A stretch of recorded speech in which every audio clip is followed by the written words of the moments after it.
So you're thinking about making that move to Myrtle Beach, and with the way inflation has been over the last few years, we want to figure out every way we can to save money. So today we're going to discuss some things that you can do when moving to Myrtle Beach that can save you thousands of dollars.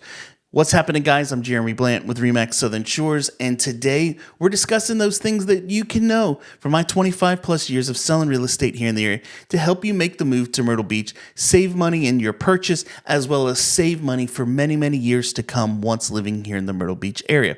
So I've got a list of items today that we're going to talk about. Let's jump into this list. And the first thing on the list, and this is one of the number one topics that I have when talking to people who are thinking about making a move to the area, is know the location you want to purchase in before you start looking at houses. Guys, it is so vitally and critically important that you know where you want to be before we start looking at homes. Our real estate market right now here in Myrtle Beach, there's a good amount of properties and inventory that's out there for you to pick from.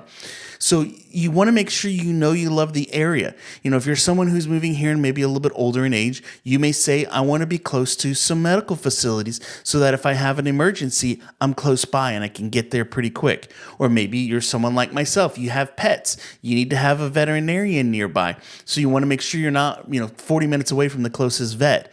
Or simply just grocery stores and shopping and restaurants and all that stuff.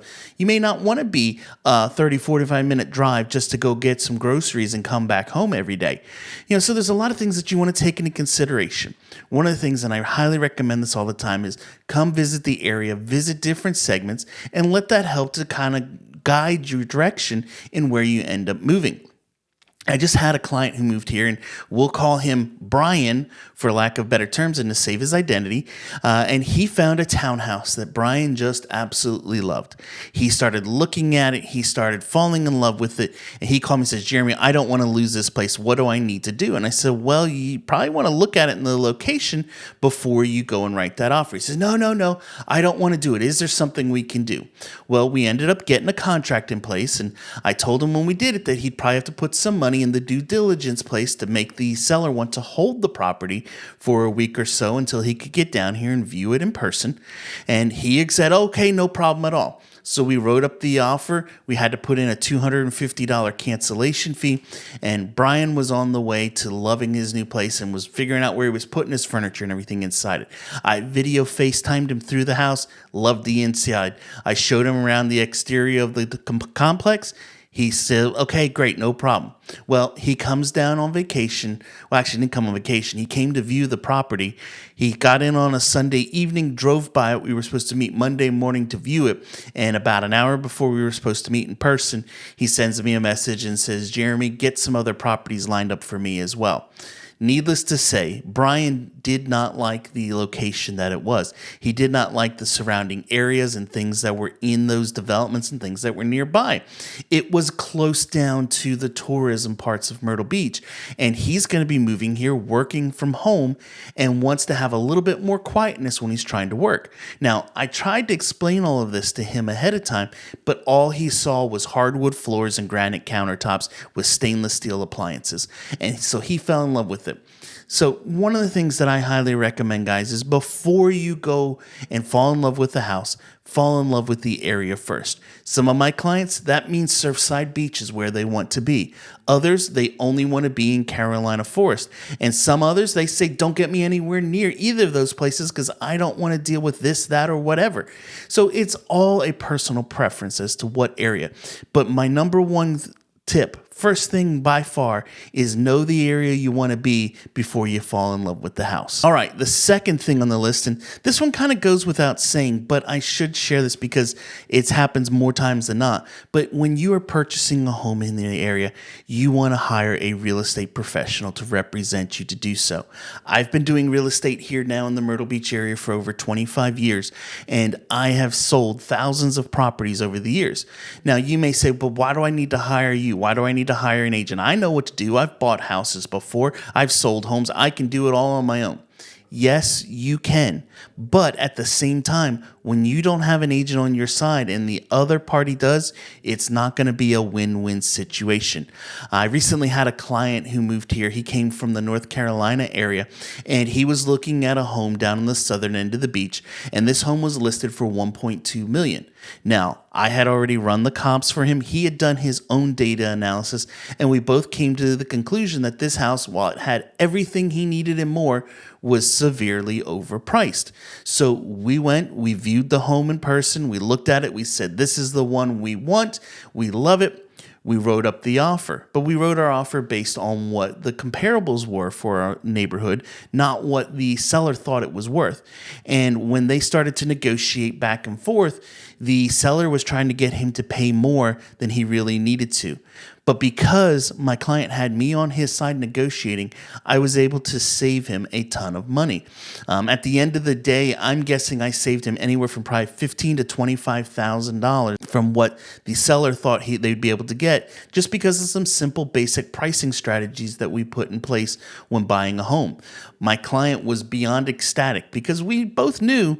Basically, we thought that seller's bottom line number was about $1,050,000 for the home, and we were able to get it for $16,000 under that number. Why? Because he had me on his side.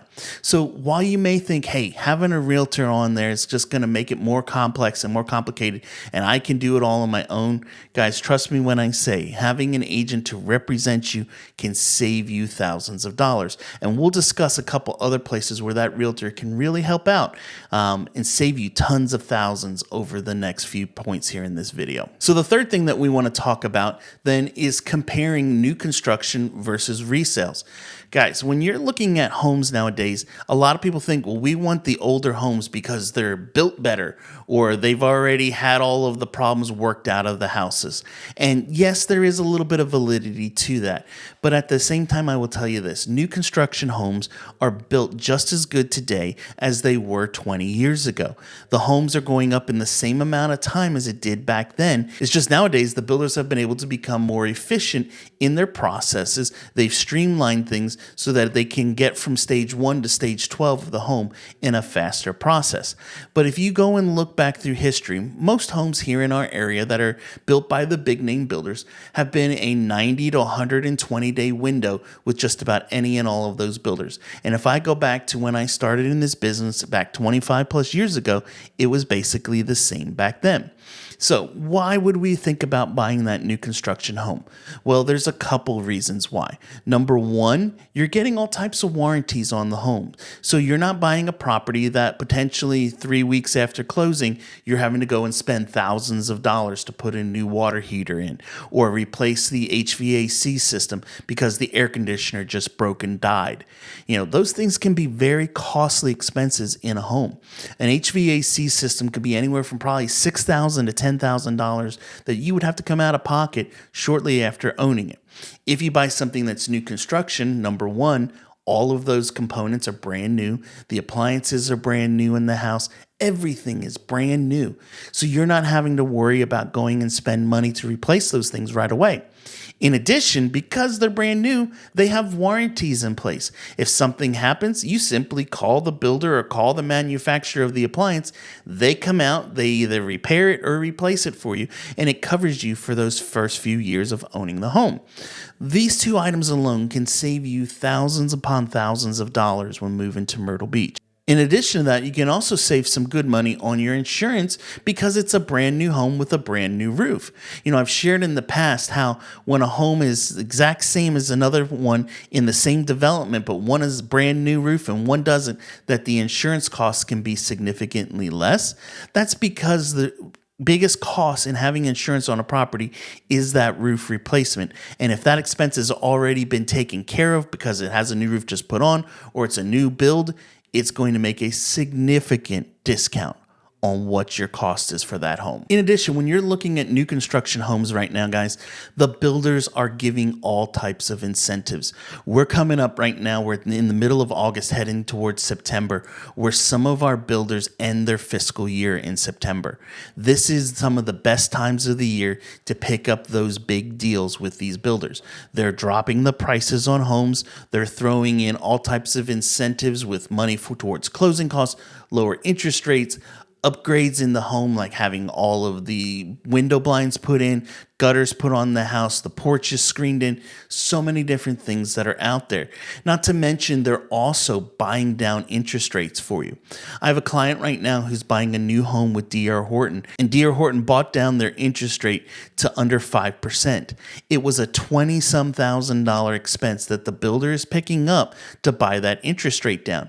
But what that does is that lowers my client's monthly rate by about $150 a month over the life of the loan. So if you take that $150 and you times it by 360 months, you can see there's a huge saving that sits right there just from the builder taking care of those things. So there are some definite advantages to looking at new construction. So before you just say, hey, I got to buy that resale home, we should definitely discuss and see what options might be out there that are new builds to also take advantage of. The fourth thing on our list is understanding property taxes here in South Carolina and how taxes work as a whole and just about everything. Now, first off, when you're looking at houses on Zillow or Realtor.com, you may see two houses that are in the same development, and one of them has a tax bill that shows for $900 to $1,000, and then another one that shows $3,000 to $4,000, and both houses are about the same value. And so you're thinking to yourself, what in the world, what's going on here right now? That all comes down to, is the property being used currently as a primary residence, or is it a second home or investment rental type property?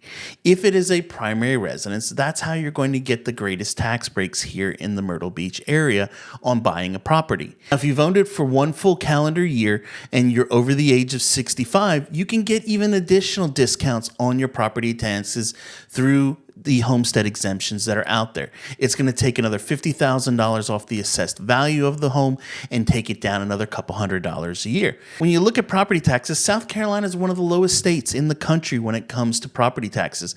Last time I checked, we were the 6th lowest in the country. But if you're buying it and you don't set it up as your primary residence, you're not going to get the full benefit of it.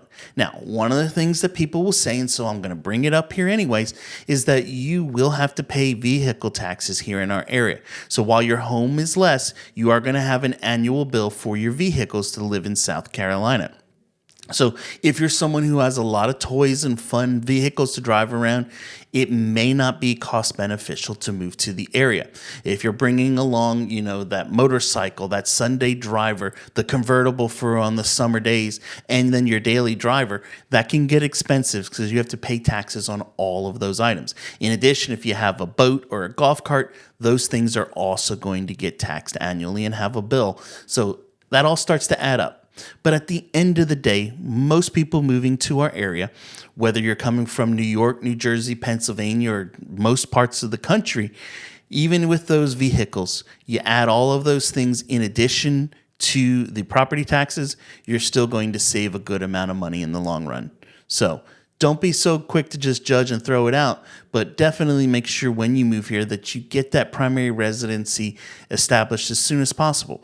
It doesn't matter, guys, if you buy the house in January or if you buy it in December, you can still take advantage of that tax break for the year in which you purchase. And once you have it set up, it'll just continue to run from there on until you either refinance or sell the home to someone else. The fifth thing on our list, and this one should go without saying, but I have to kind of take a moment to mention, is living here in Myrtle Beach, you can't live the same way you would vacation here in Myrtle Beach. Guys, when you come on vacation to Myrtle Beach, you've planned ahead. You know that while you're here for that week, you're going to be spending most of the time at the beach. You're going to go out at night to some evening activities, maybe catch a show, go walk around Broadway at the beach, things like that. You're going to plan for eating 3 meals out a day while you're on vacation. And so you have budgeted and set aside probably $2,000 to $3,000 to cover those expenses for the week that you're here in town. Well, once you live here, you can't eat the way you did when you were on vacation. You can't go out and have every meal out to eat at a restaurant and every breakfast at a restaurant and everything in between. You can't go to do some of the evening entertainment things in our area. You can't go to Carolina Opry one night, Greg Rolls Theater the next, and then the next night go to Pirates Voyage. it gets expensive very quickly. Yes, we have here in Myrtle Beach enough restaurants to eat 3 meals a day for a year and a half and never eat the same place twice. But if you try to live that way, you are going to become very poor very quickly here in Myrtle Beach. So what do? You find the time of the year when you can go and do those activities and get a good savings. A lot of the different shows in town during the non-peak times of the year, that's when we locals go check out the shows. We find places where we can get those discounts and save. I know one of the shows that's up in North Myrtle Beach recently had discounts where their tickets were down to like $20 to $25 a piece, which is significantly less from what most of the shows run in our area. I think they were like under half price of what they would be normally. So there's definitely ways that you can save a ton of money and have a great time still living here at the beach. You also find the things to do that are activities that don't cost money. Go to places like Vereen Gardens up in Little River in the northern end of the beach, or simply go buy a state park pass and be able to go visit Myrtle Beach State Park and Huntington State Park and the beaches down there, where you buy a pass for 1 year for like $100 for your vehicle, and you can bring everybody in and it's free the time that you're there. There's so many other activities you can do. During the summertime, if you like fireworks, take a trip over to Broadway at the beach. You don't have to go shopping in the places in order to go to Broadway, but every Tuesday night at 10 p.m., there's going to be a fireworks show that you can go and enjoy with the family, see the fireworks, get in your car, and drive back home. We used to do that on a regular basis when our children were little. We would go over there on a Tuesday night, watch the fireworks. The kids would fall asleep on the way home. We'd get home, put them in their pajamas, and stick them to bed. And at the end of the day, it didn't cost us anything, but we had a fun time getting out and going around. So there's tons of things to do in the area that can save you money and not cost a lot to go out and do it. But the biggest thing is you can't live here like you're on vacation. The next thing on the list is that before you go and pull the trigger on a home, you might want to talk to an insurance professional to make sure that the house that you're buying is going to be affordable for the insurance side of things. Number one, you want to make sure the house isn't in one of the flood zones. In our area, guys, all of Horry and Georgetown County are considered part of a flood zone. The big thing is we want to know, is this home sitting in flood zone X or is it sitting in AE? If it's in X, you should be good to go. If it's in AE, flood insurance is going to be required to have in addition to your normal wind and hail property insurance. So when you start to add all of those things up, it can definitely make the cost of owning a home go up exponentially. So before you pull the trigger and write that offer, you want to, number one, make sure you have a good agent that's helping you find out if you can do this, if it's going to be in flood zone X or AE. We can all check it. We all have connections to insurance professionals that can quick run it through their system and let you know approximately what to expect and if that home is or isn't going to be in a flood zone. The other part that I would add is this: if the home sits anywhere near water and is in a flood zone X, you can still buy flood insurance for your property. It's not going to be terribly expensive, maybe a few extra $100 a year, but it will give you that peace of mind that if there were to be a bad storm, you're going to be covered and protected at the end of the day. All right, guys, before I continue on with this list, I should probably take a moment and let you know how to contact me if you're thinking of moving to the area. As I mentioned a little while ago, I've been a realtor here in Myrtle Beach area for 25 plus years, and I've helped thousands of people make the move to the area. The easiest, absolute simplest way to contact me is to go over to jeremyblanton.com. You can click on book a call. It syncs directly in with my calendar, and you can book a call for a time that works best for you, and we'll discuss your move to the area. I'd love to help you make the move to the area. While I do a lot of these videos, and it's a lot of fun to do, my real profession is being a full-time realtor here in the Myrtle Beach area, helping people get moved to here. The sixth thing on the list is don't necessarily just buy as close to the beach as possible. Some people think they got to be within walking distance of the ocean. They're going to be able to do this on a regular basis. I talked about a little while ago about Myrtle Beach. Living here isn't like being on vacation. Reality is when you move to Myrtle Beach, you're not going to be able to go down to the ocean every single day and spend half the day there. You're going to be like myself, where you're going to be working, you're going to be in an office, you're going to be at your computer doing things, or you may have a job that you have to go somewhere from 9 to 5.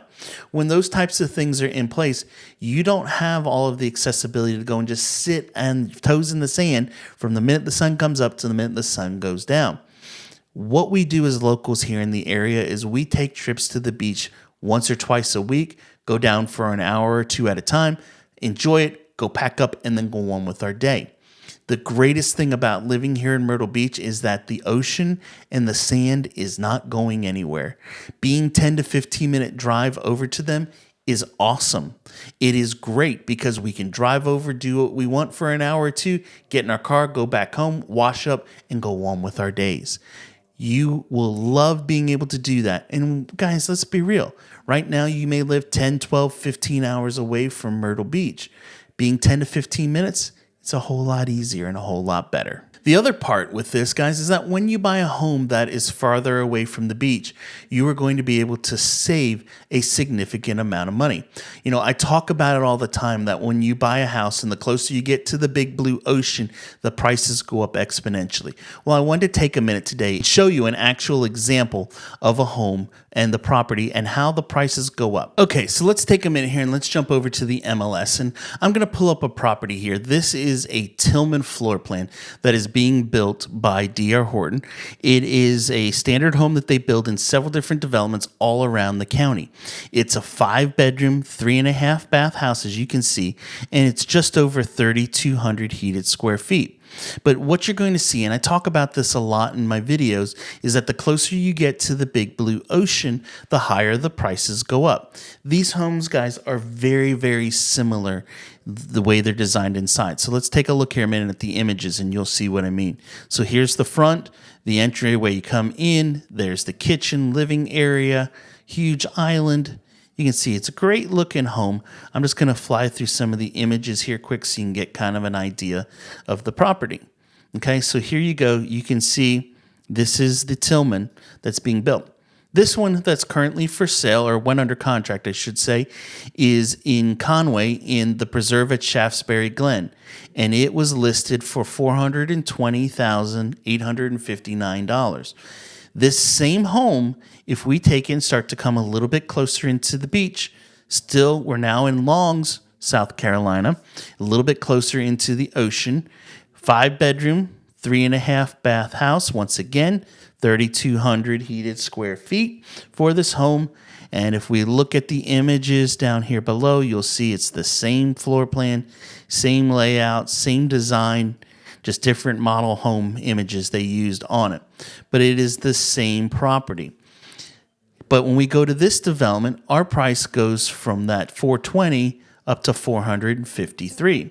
We come a little bit closer into the ocean, a little bit more convenient, and it goes up to over 500,000 in this development, Auberon Woods. And then if we go to one of the premier developments here in Carolina Forest, you can get this exact same property here in Waterbridge. That once again, 5 bedrooms, 3.5 baths, 3,200 heated square feet. And this home too, same layout. We can get the images to load. There we go. Same layout home as it was in all of the other places. But here in Waterbridge, we go up to $568,000. So as you can see, once again, the closer we get to the ocean, we went from being 45 minutes to an hour to 20, 25 minutes to 20 to 25 minutes with the other property to over in Waterbridge where you're 15 to 20 minutes in Myrtle Beach, Carolina Forest area. And the prices basically went from $420,000 up to almost $570,000. So if you're looking for another way to save money when moving to Myrtle Beach, getting something a little bit farther out from the ocean is definitely going to be a benefit. The next thing, guys, that we got to discuss is don't be buying a house with rooms for when you think visitors are coming. You know, I've heard this, I don't know how many times. Oh, well, I'm going to have a lot of visitors who come to visit the area. All my family, I need rooms for when my family comes to visit. When you buy a house that way, you're going to spend easily an extra $50,000 to $100,000 to get rooms for someone to stay in maybe once or twice a year. When we first moved to Myrtle Beach back in 1998, we had the first year that we lived here probably 15 to 20 people who came and visited. Yes, in the beginning, it was a lot of people who were visiting, and some of them stayed for extended periods of time. I remember our first full Christmas holiday here in Myrtle Beach. We had like 15 to 20 people who came and stayed over like a week and a half period of time. But after that first year got done and the second year kind of rolled through, the number of visits from friends and family started to go down significantly. And after probably about 3 to 4 years, hardly any of them came to visit. And when they did, they didn't normally want to stay with us. They wanted to stay on the beach and spend time with us because they wanted to do their own activities while on vacation. They wanted to see us once or twice, but they didn't need to spend every waking hour with us. And they wanted to be direct ocean front that they could wake up in the morning and hear the waves. So before you go and buy that bigger house with all the extra rooms for when people might come to visit, you might want to just take that consideration, save that idea, and save a ton of money. You can save, like I mentioned, easily $50,000 to $100,000 over the purchase of a home just by taking out that might haves and maybes that could think they might come and visit. We're coming down to the last few things here that I want to share, guys. And the next one that on the list that you really want to pay attention to is before you make the move, declutter and get rid of all the stuff that you don't need. First, right now, if you're moving here and you're coming from the Northeast, you probably have a basement that is filled with stuff, a lot of boxes of things that you haven't touched in the last 5 to 10 years. And you keep it for that just in case. I don't know if you've all seen that commercial with the gentleman, the two dads that are working on a bed frame and the post broke for the footrest or something. And the guy goes, well, if I only had a piece of wood that was a T shape and was about this long and about this tall, that we could make something work with it. And the dad goes, I've got it, and runs down to the basement into a box to pull out a piece of wood. If you're saving stuff like that, you're going to spend a ton of money moving all of that junk here for that just in case situation. Guys, I did a little bit of research. I went over to ChatGPT and asked for estimates that if I was moving a 4-bedroom house with lots of boxes and furniture, what we could expect the moving expenses to be.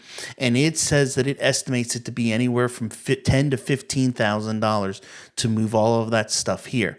You're going to move it all here to Myrtle Beach. You don't have the basement to store it in, so either you lose your ability to park in your garage, or you're buying a storage unit to store it all in and spending all that money just to keep stuff for that maybes and might have times when you might need something.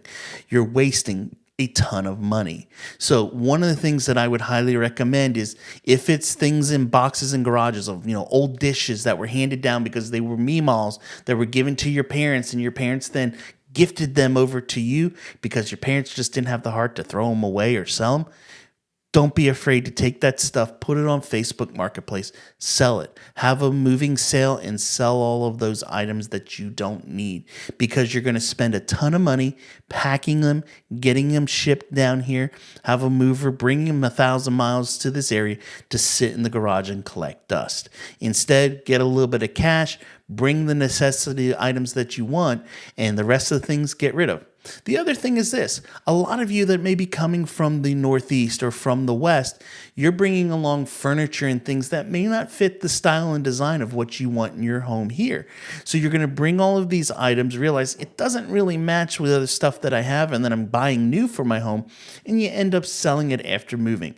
My suggestion to you, go ahead, list it for sale now, have those yard sales, and get it all done beforehand. Okay, guys, and the last thing on our list when you're moving to Myrtle Beach that can save you a bunch of money is once you're here, you need to learn about locals discounts, when the sales are, when the deals are that happen here in the Myrtle Beach area. One of the things, and I talk about this all the time, is that if you have a family like myself, you're going to want to buy season passes to the water park so you can go and enjoy it multiple times throughout the season. That right there is one of the best things to buy on Black Friday every year. They will tell you on their website, it is our lowest price of the year on Black Friday, and everybody who's local goes and purchases those season passes at that time because you can save a ton of money. If you take a trip to the park during the year and you just take a single day pass, it's like $25 per person. We were able to get our season passes, I believe, last year for right around $55 to $60. So 2 to 3 trips to the water park, and they paid for themselves for the whole year. So this is just one of the options. If you go over to Family Kingdom, you get there, you can tell them, do you offer locals discounts? And they'll tell you yes. You literally show them your ID that you're a local, and they will give you a discount on the price. I believe the last time we went, it was like 30 or 40% off of the purchase price for a ticket. So there's a lot of ways that you can save.